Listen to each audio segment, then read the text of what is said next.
Hi friends, అందరూ ఎలా ఉన్నారండి? Welcome to my channel. Friends, ఈరోజు నేను మీకు చూపించబోయే డిష్ ఏంటంటే టమాటా పప్పు అండి. ఫ్రెండ్స్, అందుకోసం నేను ముందుగానే 3 టమాటాలను తీసుకుని పక్కన పెట్టుకున్నానండి.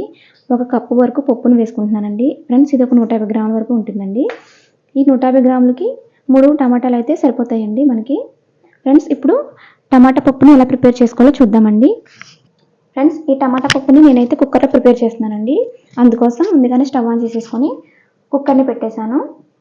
ఈ కప్పుడు పప్పుని కుక్కర్లోకి వేసేసుకోవాలండి.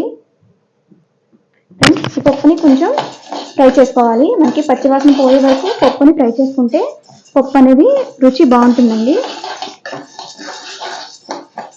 ఫ్రెండ్స్, చూడండి, మనం పప్పు కొంచెం ఇలాగా ఫ్రై చేసుకున్న తర్వాత దీంతో కొంచెం వాటర్ యాడ్ చేసేసుకొని ఫ్రెండ్స్ ఈ వాటర్ని వంచేసుకొని మళ్ళీ ఇందులో వాటర్ వేసుకోవాలి. చూడండి ఫ్రెండ్స్, ఈ విధంగా మనకి పప్పులోకి సరిపోయేటట్టుగా వాటర్ వేసుకోవాలి. ఫ్రెండ్స్, నేనైతే పప్పులో కరెక్ట్గా సరిపోయేలాగా వాటర్ వేసానండి. మనకి కొత్తగా కుక్కర్ యూజ్ చేసే వాళ్ళకైతే లెక్క అనేది తెలియదండి, అందుకని చూసుకొని వేసుకోండి. ఫ్రెండ్స్, ఇలాగా సరిపడా వాటర్ వేసుకున్న తర్వాత దీంట్లోకి 1 అర స్పూన్ వరకు పసుపుని యాడ్ చేసుకోవాలి. అలాగే ఫ్రెండ్స్, కారం అనేది మనం చూసుకొని వేసుకోవాలి. చూడండి ఫ్రెండ్స్, నేను పెద్ద స్పూన్ అండి ఇది, దీంతో 1 అర స్పూన్ దాకా వేస్తున్నాను. ఎందుకంటే మనం ఇందులో పచ్చిమిరపకాయ యాడ్ చేయమండి, మనం కారంతో పప్పును అనేది ప్రిపేర్ చేసుకుంటాం. అలాగే మనం ముందుగానే కట్ చేసి పెట్టుకున్న టమాటా ముక్కలు అండి. ఫ్రెండ్స్, టమాటా ముక్కలు ఈ సైజులోనే వేసుకోండి.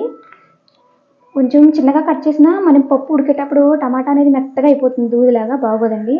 మనకి ఒకవేళ కుక్కర్లో మెత్తగా ఉడకదనమాట, మనకి ముక్కలు ముక్కలుగా తగులుతూ ఉంటుంది, పప్పులోని బాగుంటుందండి. నేను అందుకని ఈ విధంగా కట్ చేసి వేస్తున్నాను. అలాగే ఫ్రెండ్స్,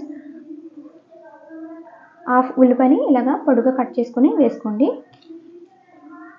ఫ్రెండ్స్, ఇలా వేసుకున్న తర్వాత ఫ్రెండ్స్ కరివేపాకుని ఇలాగా కాడలతోటి వేసుకోండి. మనకి ఫ్లేవర్ అనేది చాలా బాగుంటుందండి. ఫ్రెండ్స్, ఎక్కువ కరివేపాకుని యూజ్ చేయాలండి, మన కంటికి చాలా మంచిది. ఫ్రెండ్స్, ఇప్పుడు ఇందులోకి ఒక 2 డ్రాప్స్ వరకు ఆయిల్ వేసుకోండి, పప్పు తొందరగా ఉడుకుతుందండి. ఫ్రెండ్స్, ఇప్పుడు కుక్కర్ మూతకి రబ్బర్ పెట్టేసి ఒకసారి టెస్ట్ చేసుకోండి, బాగా దానికి అవిందో లేదా అని. తర్వాత కుక్కర్కి మూత పెట్టేసి కుక్కర్ విజిల్ కూడా పెట్టేసి కుక్కరు 3 విజిల్స్ వచ్చే వరకు మనం ఉడికించుకోవాలండి. 3 విజిల్స్ అయితే సరిపోతాయి ఫ్రెండ్స్, మరి ఎక్కువ వేసినా పప్పు అనేది మెత్తగా అయిపోతుంది, బాగోదండి. నేను 3 విజిల్స్ వచ్చేసిన తర్వాత చల్లారిన తర్వాత మీకు చూపిస్తాను.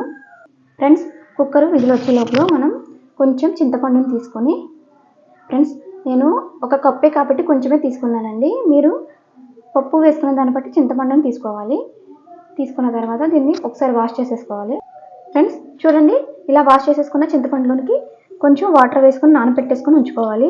ఫ్రెండ్స్, వాష్ చేసుకోవడం వల్ల ఏంటంటే మనకి చింతపండు మీద ఉన్న ఇసుక ఉన్న దుమ్ము ఉన్న పోతుందండి. ఎప్పుడు నేను యూజ్ చేసిన చింతపండుని కడిగి యూజ్ చేస్తానండి. ఫ్రెండ్స్, కుక్కర్ అయితే చల్లారిపోయిందండి, విజిల్ తీసేసి మూత తీసి చూద్దామండి.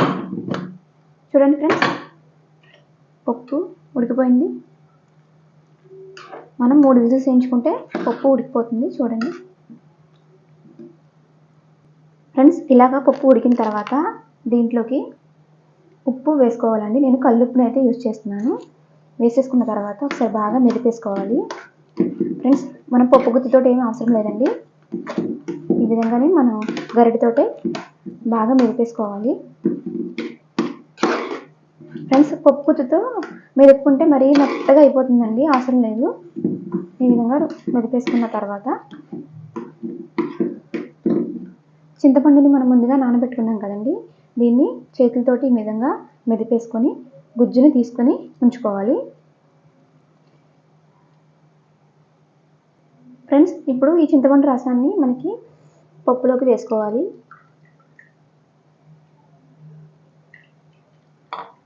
ఫ్రెండ్స్, వేసుకున్న తర్వాత ఒకసారి బాగా మిక్స్ చేసుకొని ఉప్పు పులుపు సరిపోయిందో లేదో చూసుకోవాలండి. ఒకవేళ సరిపోకపోతే వేసుకోవచ్చు. ఫ్రెండ్స్, చూడండి, పప్పులోని పులుపు ఉప్పు అన్నీ సరిపోయాయండి. ఇప్పుడు దీన్ని మనం తాలింపు వేసుకోవాలి. ఫ్రెండ్స్, పప్పు తాలింపు వేసుకోవడానికి స్టవ్ ఆన్ చేసేసి ఒక గిన్నె పెట్టుకొని దాంట్లోకి 2 స్పూన్ల వరకు ఆయిల్ వేసుకోవాలండి.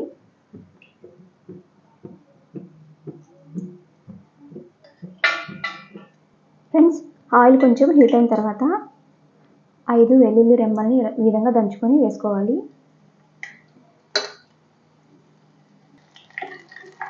ఫ్రెండ్స్, కొంచెం వెల్లుల్లి వేగిన తర్వాత 1 స్పూను ఆవాల్ని వేసుకోవాలి.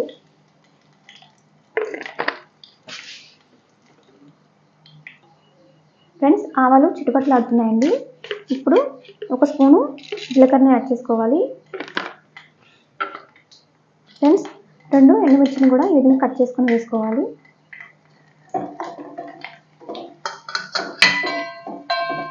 ఈ విధంగా తాలింపు అనేది వేగిన తర్వాత కరివేపాకును వేసుకోవాలి. కరివేపాకు వేసుకునేటప్పుడు కొంచెం మూత వేసుకొని వేసుకోండి. ఫ్రెండ్స్, ఇప్పుడు మనం ఉడికించి పెట్టుకున్న పప్పుని ఇందులోకి వేసేసుకోవాలి.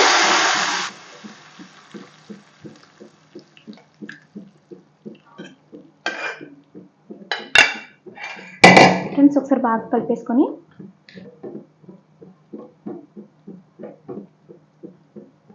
స్టవ్ కూడా ఆఫ్ చేసేసుకొని కొంచెం కొత్తిమీరని వేసుకుంటే మనకి టమాటా పప్పు చాలా బాగుంటుందండి.